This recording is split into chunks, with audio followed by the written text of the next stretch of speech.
건강히 잘 들고 있지? 너희들 또다시 대면 수업이 아니라 온라인상에서 만나게 돼서 참 아쉽다. 1학기 때는 정치 단원을 공부했고 2학기에는 법 단원을 공부하는데 그중 4단원은 민법 단원이고 5단원은 형법 단원을 공부할 예정이야. 오늘은 민법 단원 중에 민법의 기본 원리에 대한 개념 그리고 대표 문제를 풀어보겠다. 먼저 민법의 기본 원리에 대한 개념을 첫 수업이라 선생님도 가슴이 좀 떨리긴 하는데 잘 들어보세요. 오늘 할 내용 중에 가장 핵심입니다. 민법의 기본 원리에 대한 내용을 선생님이 미리 정리를 해놨습니다. 근대 사회에서 추구하고자 하는 가장 대표적인 이념은 무엇을 들 수 있을까요? 근대 사회에서 추구하고자 하는 대표적인 이념은 개인주의와 자유주의를 들 수 있습니다. 개인주의 그리고 자유주의.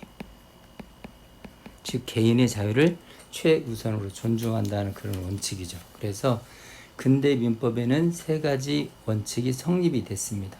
첫 번째, 재산에 관한 내용입니다. 재산. 두 번째는 계약에 관한 내용이고 세 번째는 책임에 관한 내용입니다. 첫 번째, 재산에서 사유재산권은 존중되어야 한다. 즉 이거는 다른 말로 말하면 사유재산권의 대표적인 게 뭐냐면 소유권이야. 그래서 소유권, 절대적인 거니까 이거는 국가가 사유재산권을 제한할 수 없다는 거지. 그래서 개인의 소유권의 절대적 지배권을 인정하자는 거죠. 절대적 지배권을 인정하는 거야. 즉 국가나 다른 개인이 내 재산을 함부로 간섭할 수 없다. 이런 내용이 되겠죠. 두 번째는 사적 자치 원칙.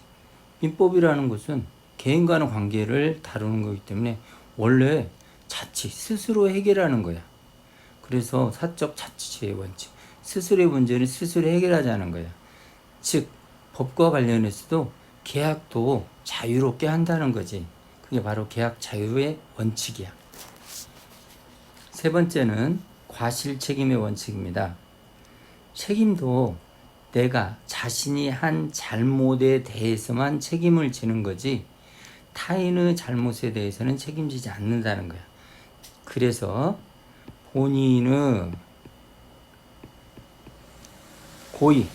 고의라는 것은 일부러 하는 것을 고의로라고 그렇게 말할 수 있죠.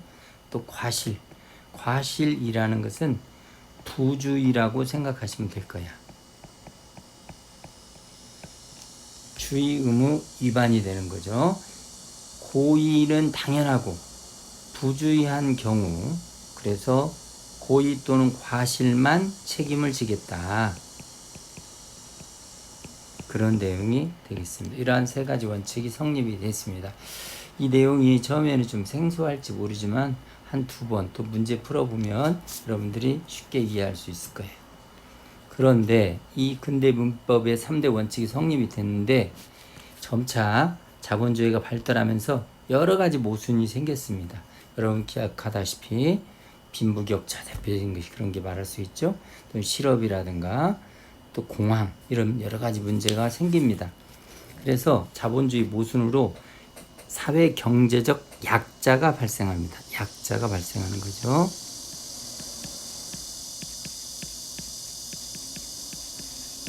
그래서 현대 와서는 근대 민법의 원칙이 어떻게 되냐? 수정되고 보완됐습니다. 이게 중요한 내용이죠. 즉 대체되거나 다른 걸로 바뀐다거나 대체되거나 또는 폐기되지 않고 즉 근대 민법의 3대 원칙은 그대로 적용하되 새롭게 현대민법의 원칙이 보완된 거예요. 보완. 그래서 현대민법의 원칙은 이렇게 바뀐 게 아니야. 또 없어진 게 아니라 수정되고 보완됐다. 그렇게 표현을 합니다. 이 부분에서 잘 틀리니까 여러분들이 기억해 두시기 바랍니다. 그래서 첫 번째, 사유재산권 존중의 원칙은 소유권. 자, 사유재산권의 대표적인 게 뭐라고 그랬죠? 소유권이라고 그랬죠. 소유권은 내 거니까 내 마음대로 절대적으로 행사할 수 있는 게 아니라 공공복리에 적합하게 행사해야 된다는 얘기입니다. 그래서 공공복리의 원칙, 이렇게 이야기할 수 있습니다. 소유권도 절대적인 게 아니라 공공복리에 적합하게 행사해야 된다. 공공복리에 적합하게 행사해야 된다. 그런 뜻이 되겠죠. 즉 소유권은 절대적 권리가 아니라 이제는 뭐가 된다? 상대적 권리야. 국가가 제한할 수 있다는 거죠. 제한. 그 대표적인 사례가 여러분 그린벨트 기억나죠?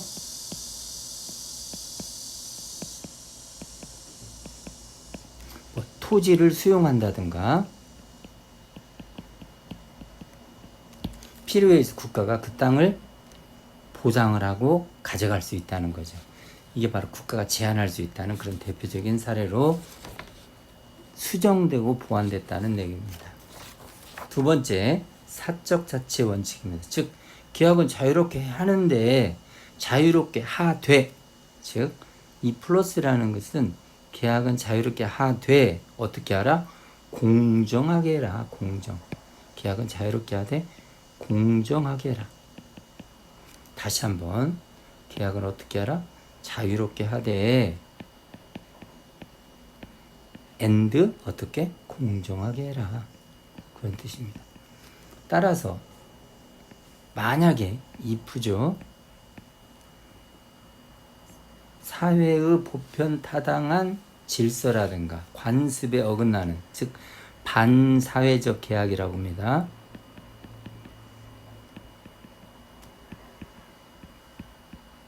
노예 계약, 이건 사회 질서에 어긋나는 거죠. 신체 포기각서, 이런 계약을 쓰는 것도 반사회적 계약입니다. 또는 현저히 불공정한 계약, 이런 계약을 했을 때는 이러한 계약은 어떻게 한다? 취소할 수 있을까요? 무효일까요? 네, 무효입니다. 효력 자체가 발생하지 않는다는 거죠. 잘 기억을 해 두시기 바랍니다. 그래서 반사회적 계약이나 불공정한 계약은 무효로 하겠다. 물론 계약은 자유롭게 하지만 불공정한 계약은 무효다. 그렇게 기억을 해 두시면 되겠죠. 세 번째, 과실책임의 원칙 또는 자기책임의 원칙은 어떻게 바뀌었냐? 무과실책임으로 바뀌었습니다. 무과실책임. 그러면 과실책임의 원칙이 없어진 게 아니라 과실책임의 원칙을 바탕으로 과실책임, 즉 고의나 과실은 당연히 책임을 지지만 때로는 무과실, 그러니까 일정 조건이 되면 이때는 무과실, 자신의 과실이 없어도 책임을 져야 된다는 거야. 그래서 이건 말 그대로 일정 조건이 되면 무과실 되는데도 책임을 진다는 것은 책임의 영역이, 책임질 것의 영역이 커진다는 것이 되겠죠. 그래서 일정 부분에서는 책임이 없더라도 책임을 져야 된다. 법적으로 이렇게 강제를 했다는 거예요. 그런데 무과실 책임의 원칙은 우리가 공부해야 될 게 반드시 세 가지가 있습니다. 세 가지. 자, 종류가 세 가지가 있어요. 자, 이것도 중요하죠. 첫 번째, 공작물 소유자 책임입니다. 소유자.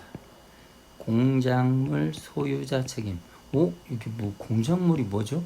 자, 지금은 잘 모르겠지만 뒷부분에 다시 자주 나오는 내용이니까, 공작물이라는 것은 우리가 인공적으로 만든 물건이야. 예를 들면 건물이야, 건물. 건물에 부속된 여러 가지 시설들이 있죠. 예를 들면 계단이라든가 간판이라든가 욕조라든가 이런 건데, 우리가 일상에서 흔히 접할 수 있는 것은 갑자기 위층에서 물이 새요. 그런데 물이 샌단 말이에요. 천정에서 물이 새면 누가 책임을 져야 할까요? 자, 위층 보니까 세입자가 살고 있는데 그 사람은 잘못이 없다고 하는 거야. 그럼 그 전에 있던 사람이 책임을 져야 될까요? 누구한테 책임을 져야 할 수 있을까요? 이런 경우에는, 자,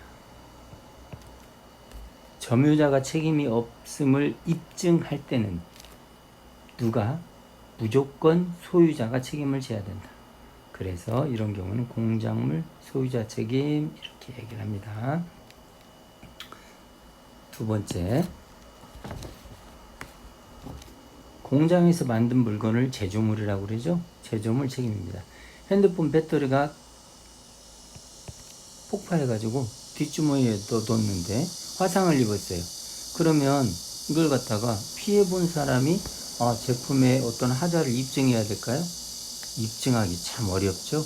이런 경우에는 정상적으로 제품을 썼는데도 불구하고 손해를 봤다.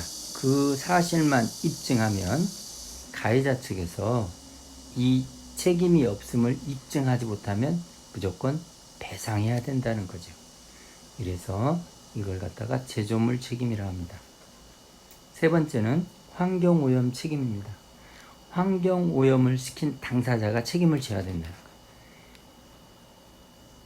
보통 때는 이런 일이 없었는데 공장이 생겨서 환경오염 피해가 생겼다.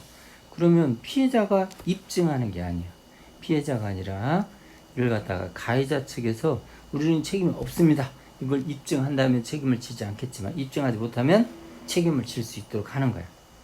그래서 일정 부분 과실이 직접 없더라도 책임을 질 수 있도록 어떤 사회적 책임을 강조한 내용이 되겠습니다.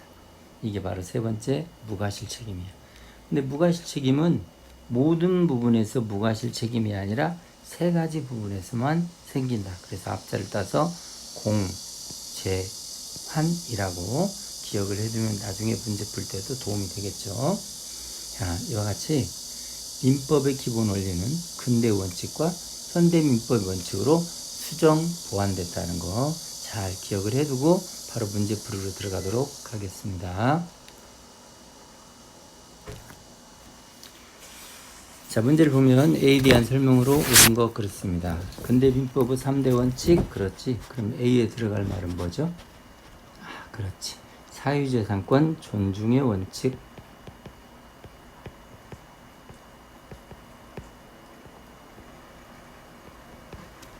이게 이제 현대에 와서는 소유권을 어떻게 행사해라? 공공복리에 적합하게 행사해라. 두 번째, 계약은 자유롭게 해라. 자유롭게 하되 현대 와서는 어떻게 해라? 계약을 공정하게 해라. 계약 공정의 원칙이 되죠. 또 세 번째, 책임 영역이죠.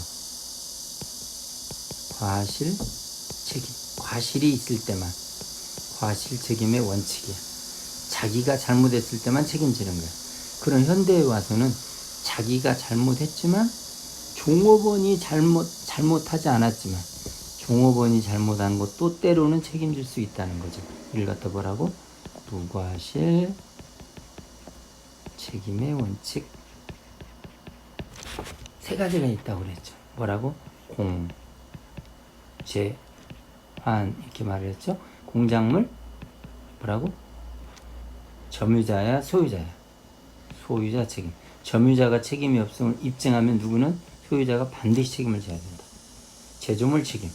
환경오염시킨 당사자가 책임지는 거. 이런 경우에는 때로는 무과실 책임을 진다. 이런 얘기를 했습니다. 그럼 A는 공익을 위한 재산권 행사를 제한할 수 있다. A는 사유재산권을 절대적으로 봤으니까 제한할 수 없다. 이렇게 본 거죠. 자, 개발 제한 구역 지정, 이건 어디에 나왔었죠? 아까 소유권 공공복리의 원칙에 나왔죠. 그러니까 이 사례가 될 수 없습니다. C에 따르면 과실책임의 원칙입니다. 최저임금을 지키지 않은 근로계약에 해당 내용은 무효이다. 이건 뭐야? 무효인 것은 계약은 어떻게 해라? 공정하게 해라. 그래서 현재의 불공정한 계약은 어떻게 할 수 있다? 무효로 할 수 있다. 그래서 C가 아니라 B로 고쳐주면 되겠네. 그 다음에 공작물 소유자. 들어봤죠? 공작물 소유자. 공제환 무과실 책임입니다. 과실이 없더라도 배상 책임을 질 수 있다. 이렇게 말할 수 있죠. 어디에서? D에서 무과실 책임. 네, 정답입니다. 마지막으로 현대사에서는 원칙적으로 D가 적용되고 A적으로 C가 적용되는 게 아니라 현대에서는 어떻게 됐다? 기본 원칙이 수정되고 어떻게 됐다? 보완되었다. 즉 대체되거나 폐기된 것이 아니라 수정되거나 보완된 거야.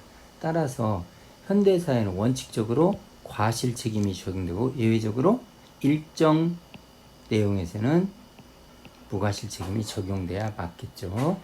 자, 지금까지 여러분들 오늘 민법의 기본 원리에 대해서 대표적인 문제를 풀어봤습니다. 다음 시간에 또 만나요.